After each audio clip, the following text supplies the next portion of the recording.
పాకిస్తాన్ మూలాలు గల పేరుతో ఉన్న కరాచీ బేకరీల పేర్లను భారతదేశ వ్యాప్తంగా తొలగించాలని జన జాగరణ సమితి డిమాండ్ చేసింది. ఈ నేపథ్యంలో వెంకోజీ పాలెంలో ఉన్న కరాచీ బేకరీ వద్ద నిరసన ప్రదర్శన చేపట్టారు. పాకిస్తాన్ ఉగ్రవాద దాడికి నిరసనగా తక్షణమే కరాచీ బేకరీల యాజమాన్యం ఈ చర్యలు చేపట్టాలంటున్న బీజేవైఎం జాతీయ కార్యవర్గ సభ్యులు వంశీతో మా ఉత్తరాంధ్ర ప్రతినిధి Bharat Kumar face to face. భారతదేశంలో పాకిస్తాన్కి సంబంధించినంత వరకు కరాచీ బేకరీ పెట్టడంపై అయితే మాత్రం విశాఖలో తీవ్ర దుమారమే చెలరేగింది. ఇదే అంశానికి సంబంధించినంత వరకు భారతీయ జనతా పార్టీతో పాటుగా జనజాగరణ సమితి నాయకులు కూడా ఉన్నారు. వారిని అడిగి తెలుసుకునే ప్రయత్నం చేద్దాం. ఏంటి సార్, పెహల్గాం దాడి తర్వాత ఇప్పటికే పాక్ పైన భారత్ అనేక ఆంక్షలు పెట్టింది. ఈ నేపథ్యంలో ఈ కరాచీ బేకరీ పేరుకి సంబంధించి వివాదం ఏంటి, మీ డిమాండ్ ఏంటి? ప్రధాన భారతదేశంలో అనేక మార్పులు వచ్చాయి. భారతదేశం అనేక విషయాల్లో చాలా చాలా స్ట్రాంగ్ డెసిషన్స్ తీసుకుంది.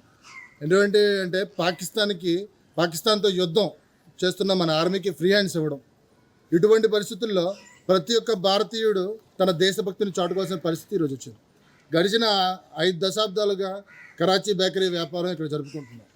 ఎప్పుడూ ఎవరు ఏమీ అనలేదు. ఎందుకంటే భారతదేశంలో అందరూ కలిసి ఉండాలి, అందరూ అతను వ్యక్తిగతంగా అతనికి సపోర్ట్ చేస్తారు, అన్ని రకాలుగా మనం వర్తించాం.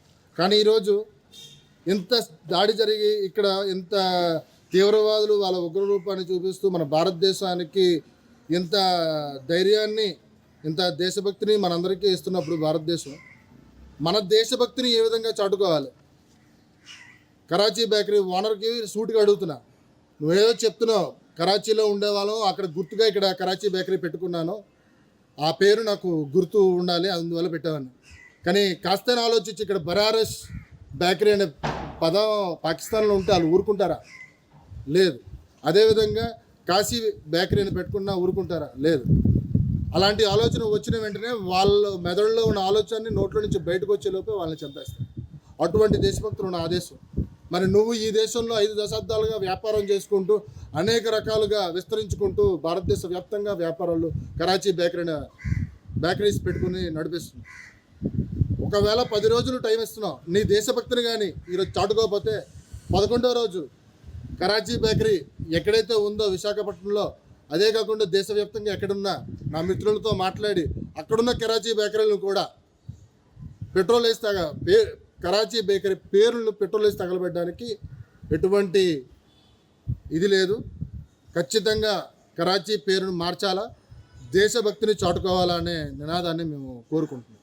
మీరు చెప్పండి, బేకరీకి సంబంధించినంత వరకు దశాబ్ద కాలం నుంచి ఇక్కడ వ్యాపారం చేస్తూ ఉన్నారు.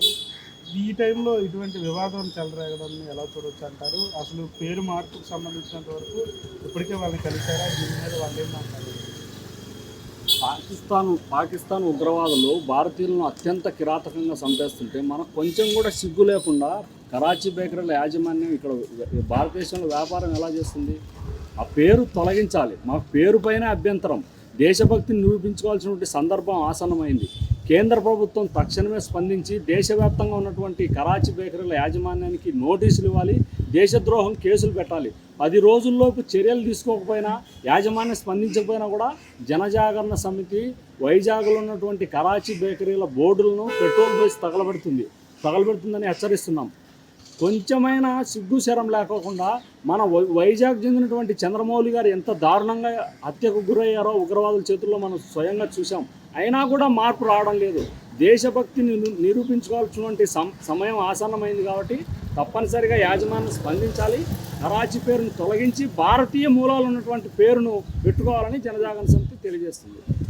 ఏదైతే కరాచీ బేకరీ పేరుతో గత దశాబ్ద కాలం నుంచి కూడా విశాఖతో పాటుగా పలు ప్రాంతాల్లో బేకరీ నిర్వహిస్తున్నారు. పెహల్గాం దాడి అనంతరం కూడాను పాకిస్తాన్పై అనేక ఆంక్షలు భారత్ పెట్టినటువంటి పరిస్థితి. ఈ నేపథ్యంలో దేశభక్తిని చాటుకునే విధంగా ఆ పాకిస్తాన్ పేరును తీసేయాలంటూ కూడా జనజాగరణ సమితితో పాటుగా భారతీయ జనతా పార్టీ యువమోర్చా నాయకుల డిమాండ్ అయితే వినిపిస్తుంది. 10 రోజుల్లోగా పేరు మార్చకపోతే ఖచ్చితంగా కరాచీ బేకరీ పేరును తొలగించేంత వరకు చర్యలు ఉంటాయంటూ కూడా హెచ్చరిస్తున్నటువంటి సిచ్యువేషన్ అయితే కనిపిస్తూ ఉంది. కెమెరా పర్సన్ నారాయణతో భరత్, న్యూస్ 360 విశాఖ నుంచి.